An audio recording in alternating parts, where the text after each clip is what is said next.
Alright guys, this is a hot topic. So hot that we decided to surround ourselves in water just to balance it out. Today's topic, I'm pretending to rip, is going to be on marijuana. And I recently did like an experiment using marijuana pretty consistently for about maybe the last 50 days. I don't know, I forgot. Kind of kidding.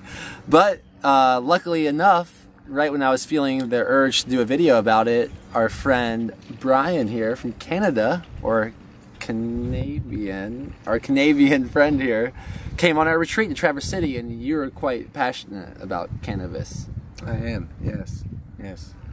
And so I thought it was a perfect time maybe to talk about someone, I can talk about my own experience and maybe bounce ideas off each other about someone that has more experience. How old are you? 22. And how long have you been using cannabis? The first time I smoked cannabis, I was 17. Okay, so a solid 5 years. Is that, yeah, how consistently? There's been some breaks. I'd say averaging at least a few times a week. Okay, cool. But there's been some breaks. Now, and also, I'm okay, you're okay to talk about your experience in Peru as well? Yeah. Okay, because you did ayahuasca about 40 times in about 5 months? Yes, yes, yes. I was apprenticing under a shaman. I went down to apprentice under a shaman in the Peruvian Amazon, and spent about 5 months there. Yeah. Before the last month and a half, I used marijuana for the very first time when I was 24 years old on my 24th birthday in Amsterdam, and I have quite the lung capacity, and I decided to smoke as much as I can at once. And I really, I think I hit the point of potential hallucination. Is that possible? Yeah, I think definitely, especially if you're smoking something that's really high in THC. So the psychoactive side of cannabis, it's definitely doable to have hallucinations and have those really powerful, almost psychedelic-like experiences. Yeah, that was for sure. I almost thought that I could see the words coming out of my mouth, and then when my friend who was also using it told me he did see the words coming out of my mouth, that definitely started to trip me out a little bit.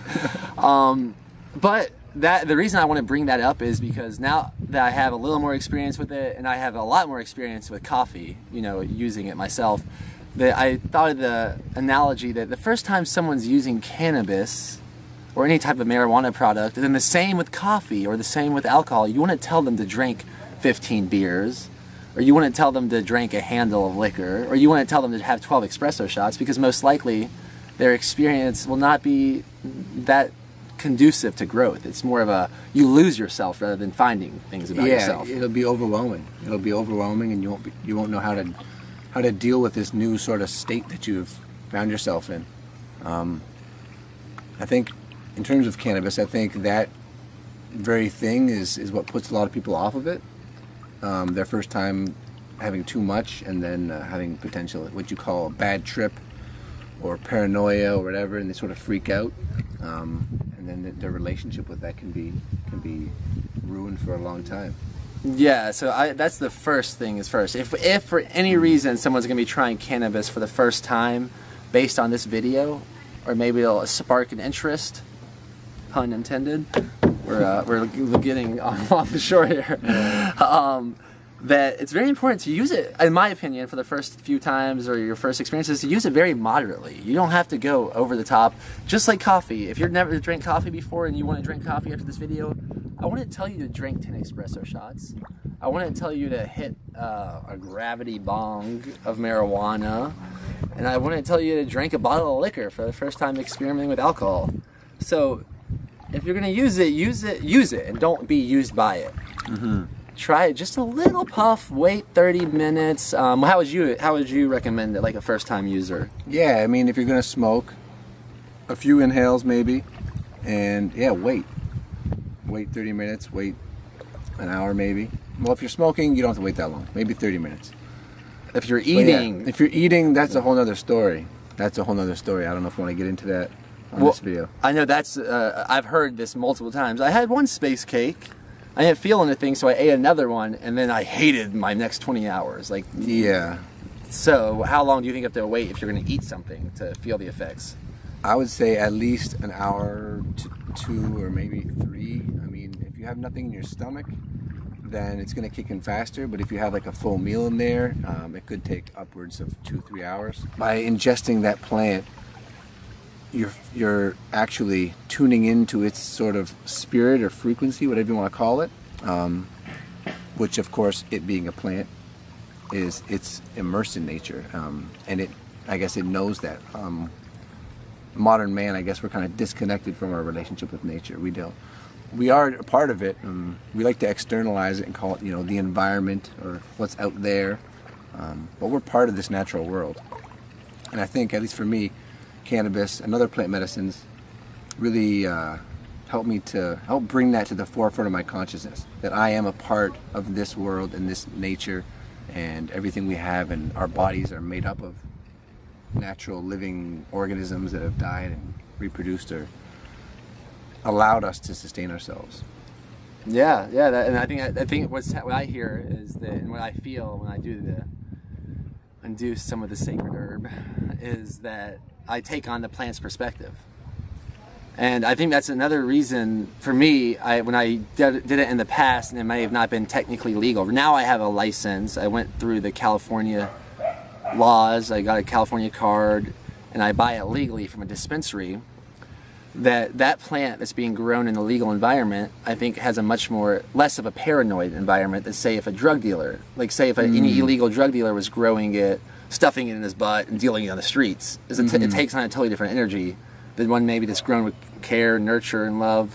And on top of that, I'm a big advocate of following God's law, which is following man's law, and being at peace with that. And for me, I think if I was drinking Coca-Cola, or if I was drinking coffee and coffee was illegal or prohibited, I'd probably be paranoid drinking that coffee.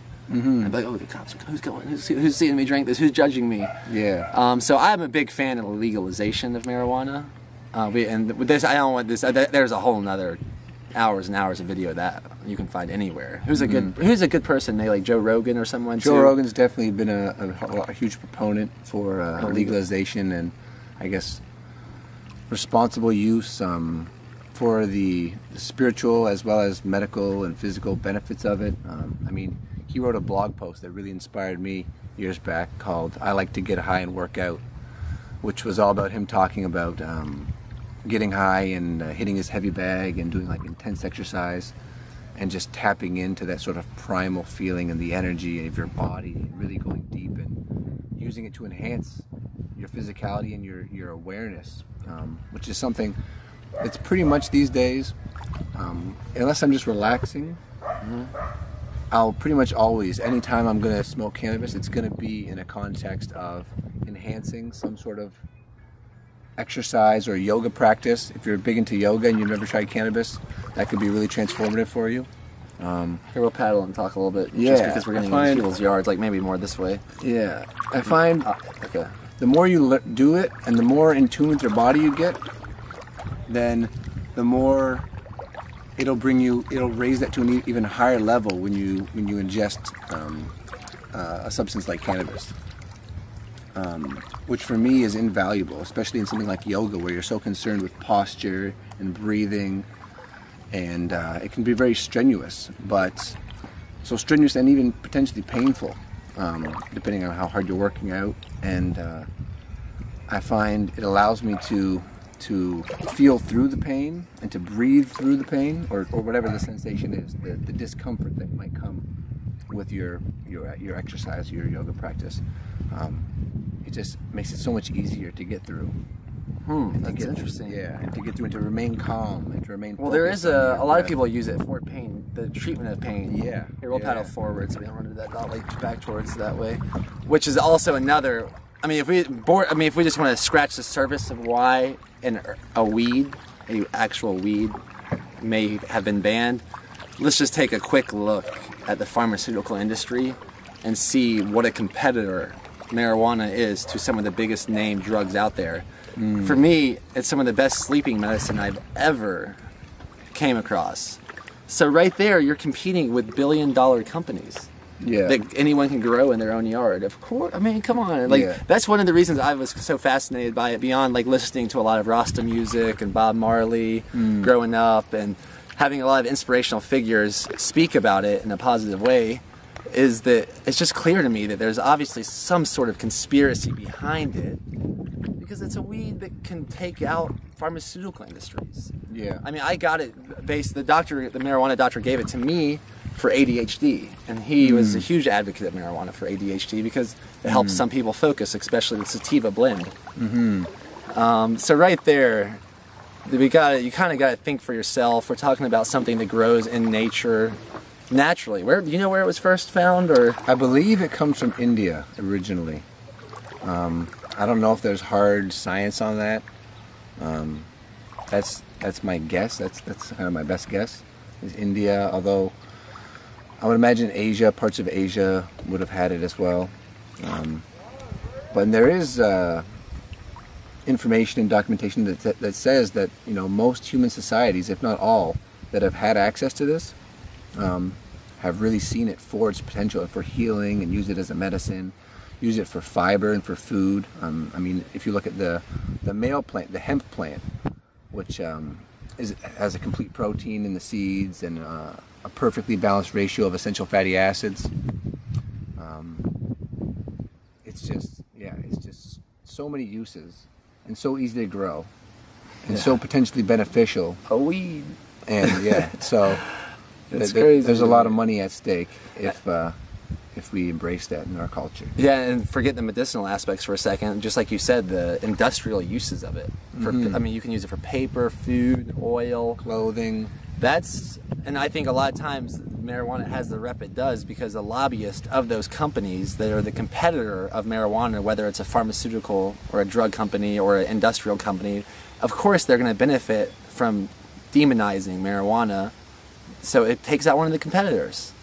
It's just like everything else, and they've done a really good job at it. It's been prohibited for a lot of parts of the United States, but I think just like you see in the local food movement and the exercise culture and the movement that is just storming the world right now, there's people are calling back for their freedom of growing and using marijuana, and that's pretty awesome. It's pretty fascinating to see that take place, especially in states like California, Colorado. Actually, Colorado, you just have to be 21, and anyone can use it. Recreational use. That's pretty cool. But that being said, I've always been hesitant to recommend something that we were talking about. Let's say the retreat today. That sometimes the bigger the light that something brings, the bigger the shadow is. And I think you see that a lot in substances, especially drug-like substances that can change the way you feel or change the way your brain works or your body is, such as coffee, alcohol, and marijuana, all very old and sacred traditional substances we've induced, usually, I think in the past, way back in the day, ceremoniously. That if you're not careful, you can definitely be used by coffee, alcohol, marijuana.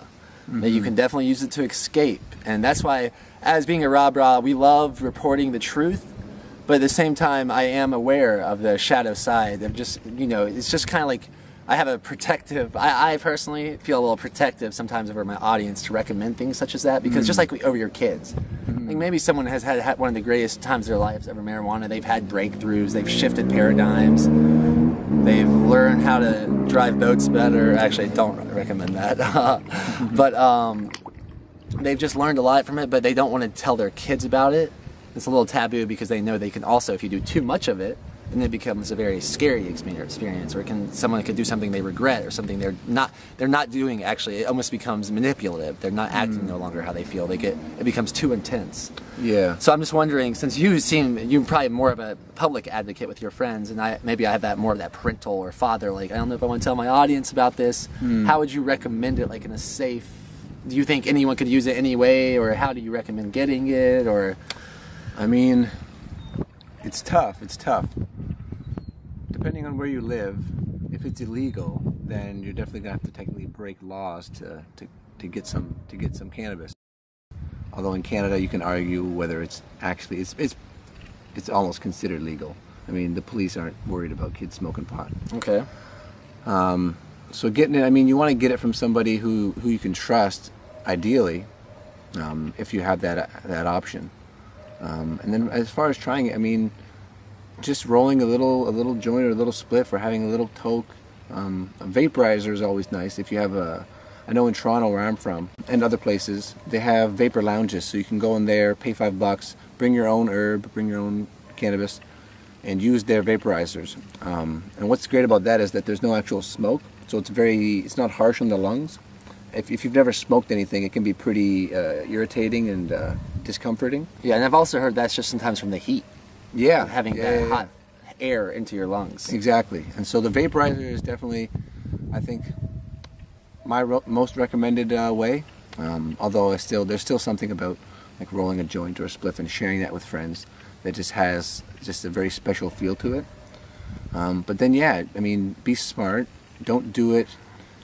If you're already anxious and worried type of person, then you probably want to stay away from it, at least for that time. The way I see it and the way I've heard it described is that it amplifies what you already have within you. It makes you more of what you already are. So if you're generally, you know, a very nice, easygoing person, calm, relaxed, it's probably going to make you more of that. But if you tend to be more on the paranoid side or the worrisome side, and then if you combine that with being in an environment where you think someone might come and catch me or the police might smell this or something, like that's just going to set you off in the wrong Or if path. you're at a party, like imagine, like, this is why I always feel like an 18-year-old girl at like a frat party who's already probably pretty paranoid, and rightfully so. Yeah. Rightfully so paranoid. And then they decide to smoke, and they smoke way too much. Like, that is an awful introduction to marijuana, in my opinion. Like an awfully skewed view of what that medicine is. Yeah. Because it's probably just going to, like you said, amplify the paranoia. You're probably going to start wondering about everything that's going on. You're going to become much more sensitive to people's energy. And sometimes if you're in a community of people that you're not comfortable with their energy, I would not want to be on herb during that process. I want to be around people that I'm super comfortable with, people that I want to connect with and empathize with. And and even the cherry on top would be to be in nature, around a campfire maybe. Yes. In a safe area, a safe, comfortable community, and out in nature would be ideal for me. Yes, I would completely agree there. And not too much, just very moderately. Yeah. It's definitely for me, I do believe that if I go to a doctor, I could easily be diagnosed with ADHD, and I've done a video about that. Like, I think being ADHD is a gift. I think it's ambitious, defiant, happy, damnable. That's my acronym for ADHD. But there's a dual side to that. There's the shadow side of that sometimes I'm easily distracted, and that I can be all over the place, and my stream of consciousness can be very chaotic. And I just have a lot of energy.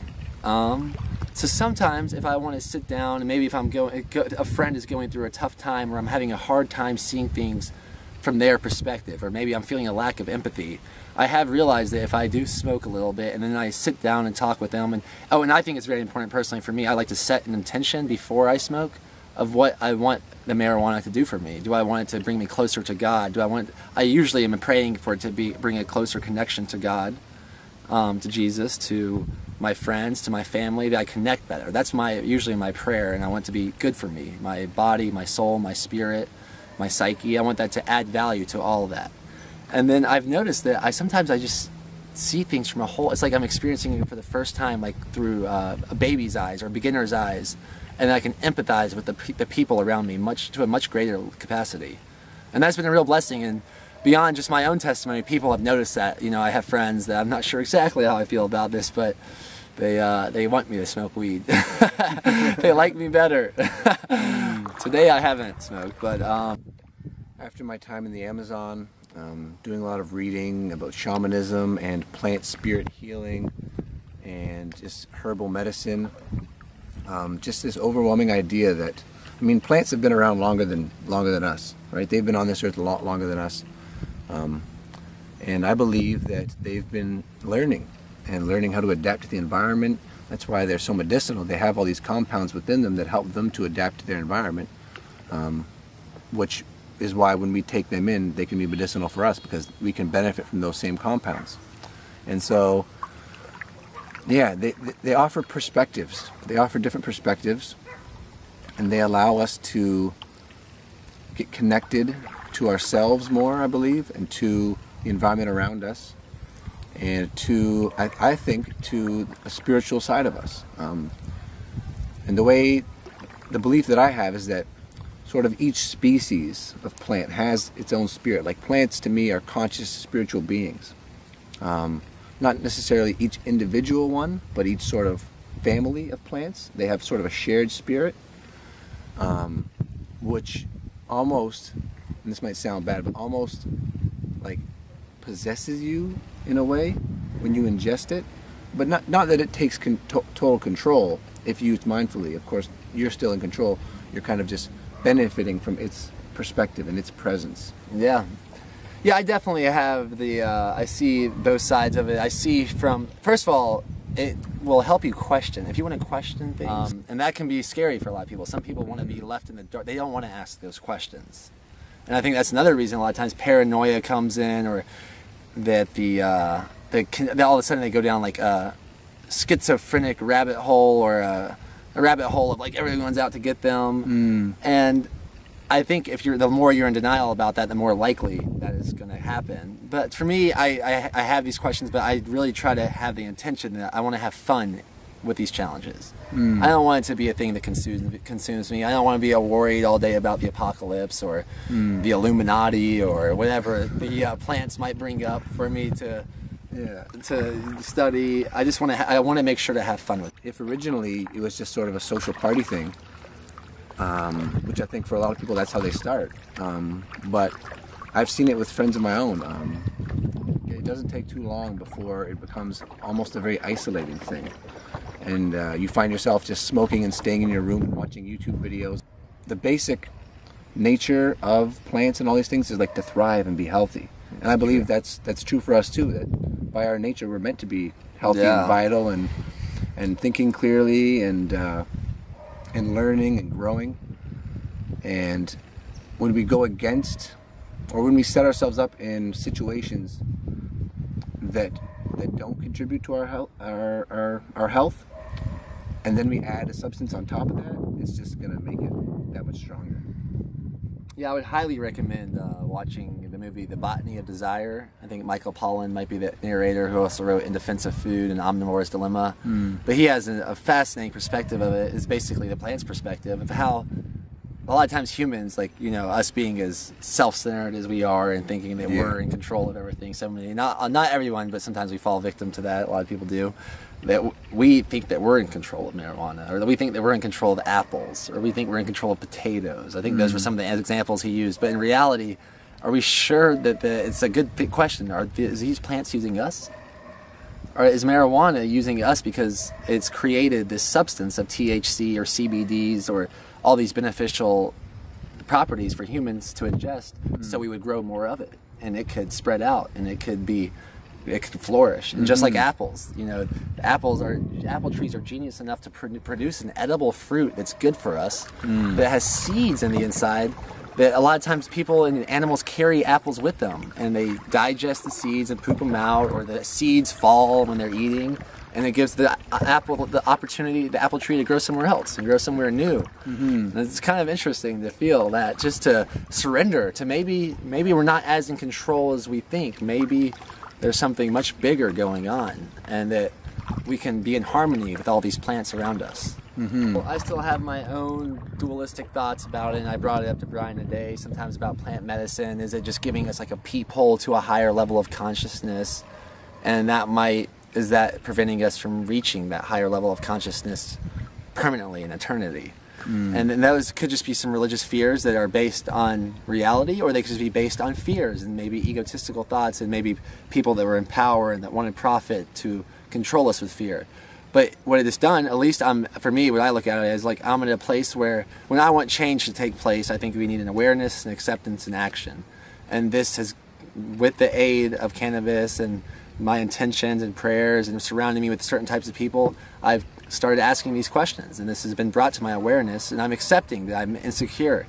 I've accepted I'm insecure. I can't answer all the questions. There is a lot of mystery still there that I don't really ever expect to figure it all out. But what I do want to figure out is how to have fun along the way, and to enjoy the journey, and to realize that the mystery may be the prize and the challenge may be my gift. And I do think marijuana has added to that ability, but maybe there's people out there that are sure.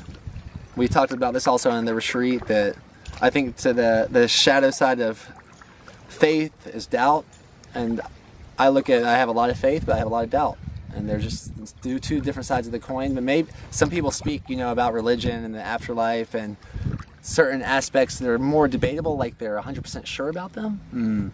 And to me, when I hear someone speak like that, I hear someone that doesn't. In my experiences, I hear someone that doesn't have much faith. They're just more delusionally sure. And I think there's real wisdom in insecurity. And I just invite anyone that's interested in that and embracing the wisdom of insecurity and seeking the truth, whatever that might be for you and for other people, to keep. I invite you to come along for our journey. Come to a Rob Ross retreat. Watch these videos, experiment with what you will in a healthy manner, in a conducive manner, with good intentions and/or prayers behind that, and report back objectively as you can. Objectivity is subjective on a certain level, but as objectively as possible. And I know that might have gotten. Did you follow me on that, or was that a little heady? No, I think I followed you.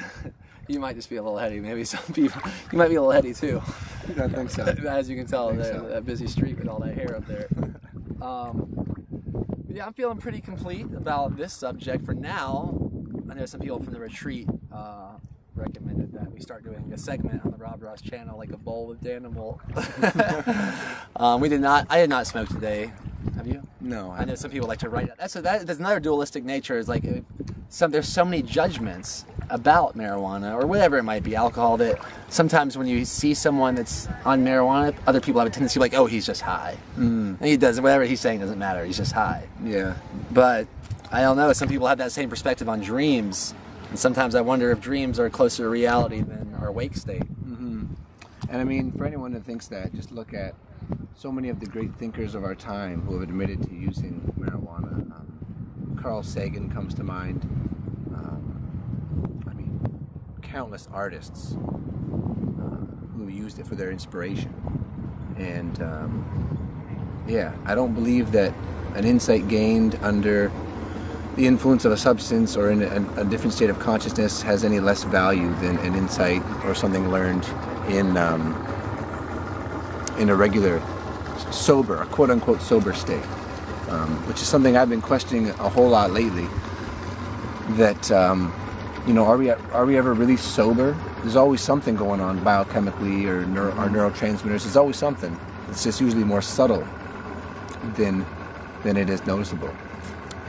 Yeah, and it's just hard for me to believe that knowledge is evil. Yes.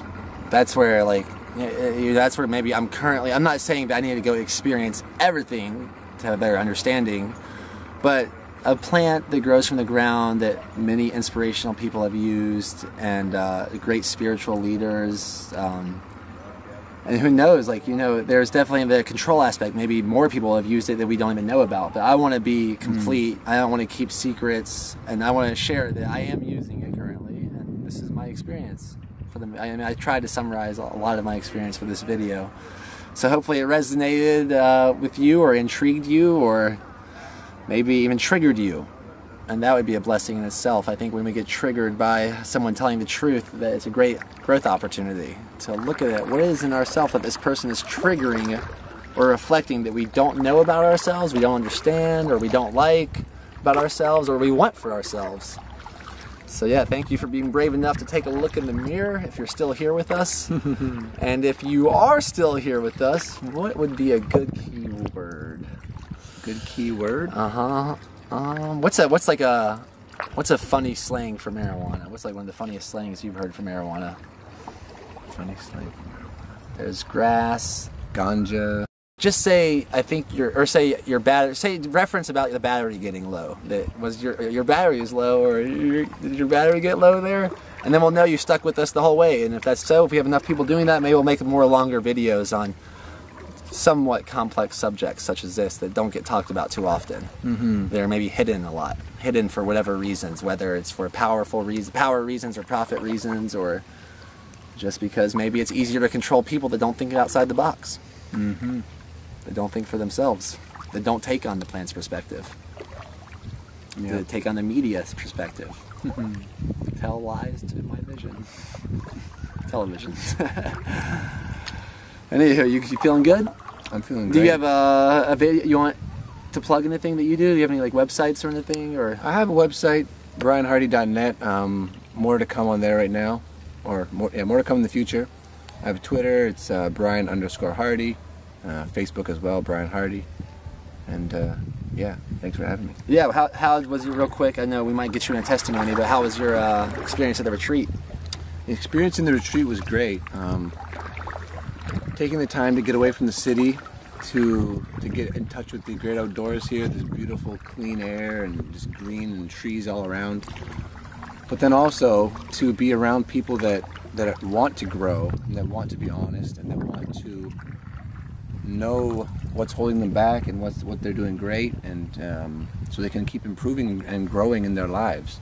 I think that overall attitude is something that we so desperately need, is for people to see their lives as an experiment and to take the perspective of, okay, I only got however many years on this planet, let's make them the best I can. And let's try and get the most love and connection and learning and different novel experiences out of that life.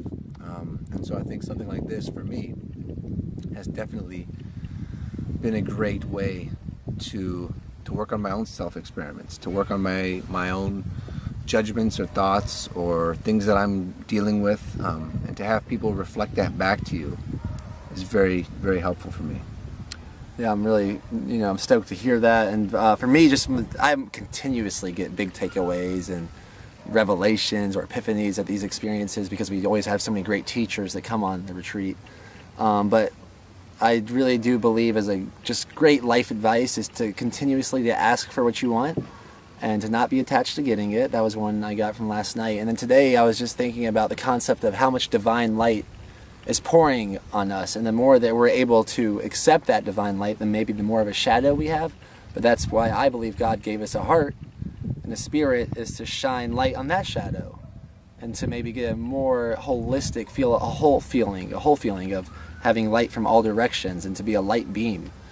And that sometimes takes shadow exploration, and I love being around a group of people that are willing and have the courage to go there, to bring light to their shadows, to use their mind to connect to their heart and expose light to the shadows, light to the dark side. And yeah, it's amazing to have people like Brian and the beautiful camera woman. If you want to say hi real quick. Hi. Want to do a flipperoo? A candid selfie? No. Candid selfie. Hi. She came from New Mexico, and we just had an amazing group of people that were willing, and I think that's awesome. Mm-hmm. So see you next time. Peace.